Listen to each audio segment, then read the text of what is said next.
Thank you, Carlos. And I'm sorry. I'm sorry for being such a train wreck. Bakit? Sa totoo lang, nahihiya pa nga ako sa'yo eh. Kasi ikaw pa nag-alaga sa akin after everything I've done. Sa totoo lang, kasalanan ko kung ba't ako na-aksidente. I think karma just came for me. Huwag mo masyadong sisisihin ang sarili mo. Kung tinanggap ko na lang agad na nag-move on ka na kay Grace,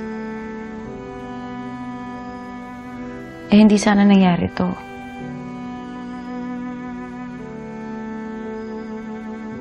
But I guess it's just hard to let go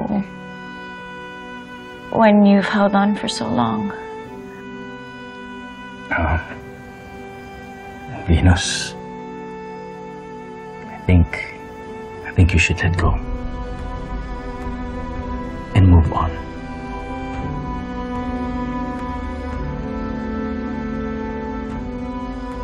Bigyan mo ng chance ang ibang tao. And I think for you, the best is yet to come.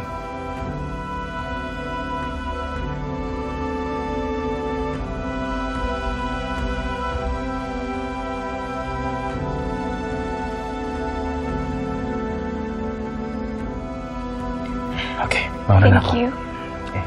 Okay, so mauna na ako. Pupuntahan mo po pa si Grace.